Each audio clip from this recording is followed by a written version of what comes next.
Muchas gracias, senador presidente. Son 3 reservas que presento a título personal y como lo ha mencionado también la senadora Laura Rojas, comparto preocupaciones con el colectivo de ciudadanos Reforma Política Ya, que ha estado tan pendiente de este debate. Son reservas a los artículos 19, 23 y 28. Y las 3 tienen que ver con elementos similares, con elementos de llevar este dictamen a una idea de ley de consulta popular que amplíe la democracia.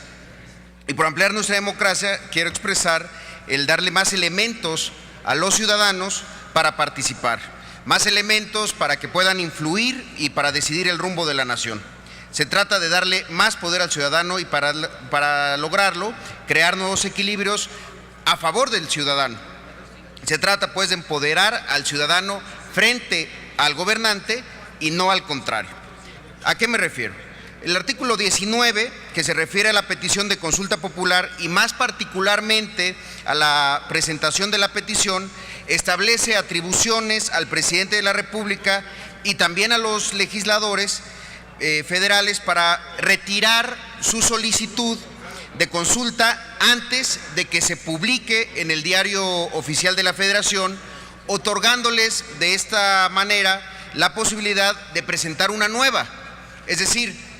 el presidente presenta una propuesta de consulta y después puede retirarla y presentar otra siempre que se realice dentro del plazo establecido en el artículo 13.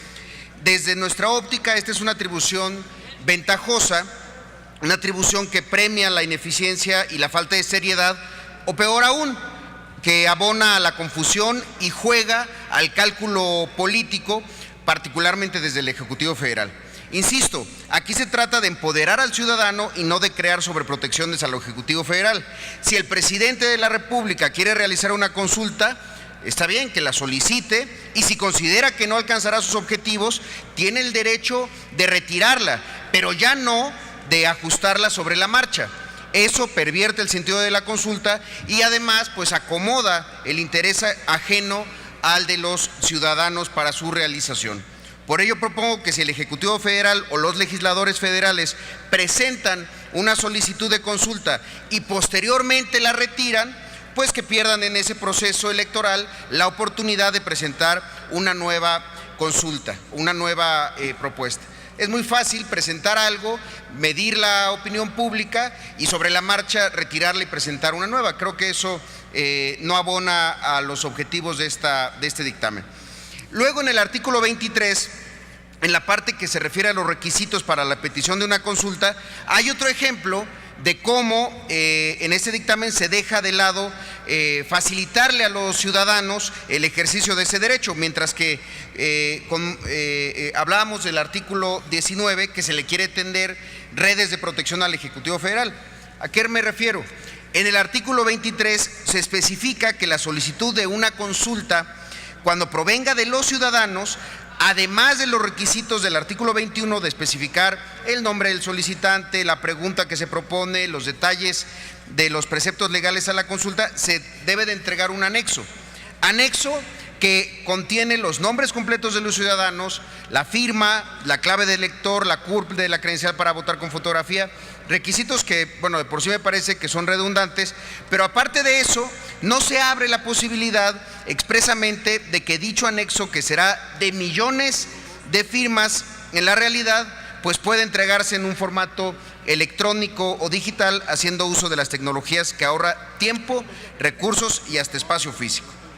No se trata pues de disminuir la confiabilidad de los instrumentos, ni tampoco de encontrar una puerta trasera para incumplir requisitos. Se trata de actualizarnos tecnológicamente y de hacer uso de los instrumentos que los avances de la ciencia literalmente ponen en nuestras manos, y además de adecuar en esta parte a los otros mecanismos que el derecho comparado nos indica que generalmente están presentes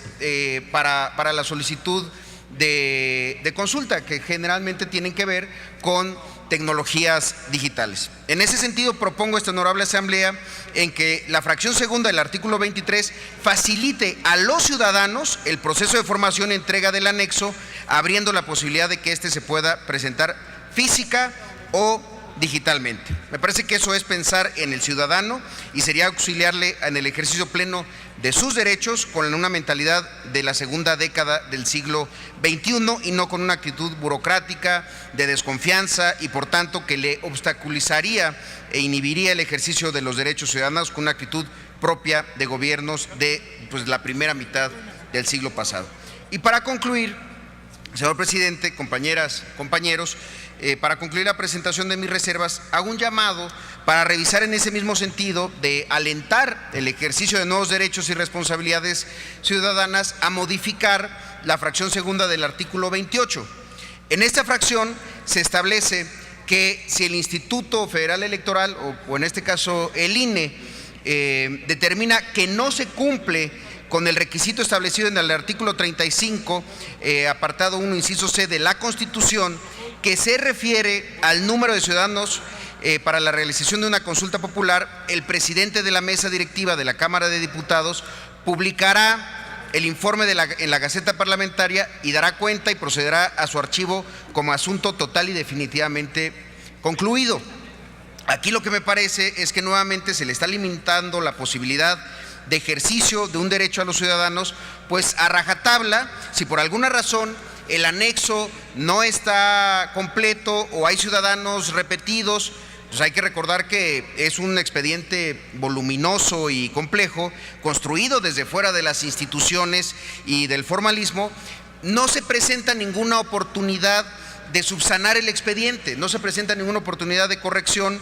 simple y sencillamente se cancela la posibilidad de solicitar una consulta. Ahora sí que como las corcholatas que no traen premio, simplemente se dice gracias por participar. Entonces pareciera que esa idea es la rúbrica de quienes plantearon de esta forma el texto de este dictamen y de este artículo en particular. Nuevamente se deja entrever el código genético de una reforma que por un lado en el 19 le abre una ventaja al Ejecutivo y también a los legisladores, pero en el caso de cuando la consulta es solicitada por los ciudadanos, un solo error sería suficiente para tumbarles la posibilidad de consulta sin darles un plazo mínimo para subsanar o corregir errores. Por eso, compañeras y compañeros, me permito proponer que en la fracción segunda del artículo 28 se establezca la posibilidad de subsanar omisiones en un periodo de 15 días, un elemento básico para poder corregir y acceder al ejercicio de un derecho respetando el esfuerzo de millones de mexicanos que organizan un complejo y titánico esfuerzo en pro de una vida democrática más activa. Por eso, compañeras y compañeros, creo que la consulta popular debe de tener un sentido, un código genético a favor de los ciudadanos, a favor del pueblo, y para eso pues hay que darle vías accesibles a su participación y no un tortuoso laberinto burocrático lleno de obstáculos para acercarse a un especismo. Construyamos pues una ley accesible, una ley favorecedora y una ley que aliente realmente a la participación. Es cuanto, señor presidente. Gracias.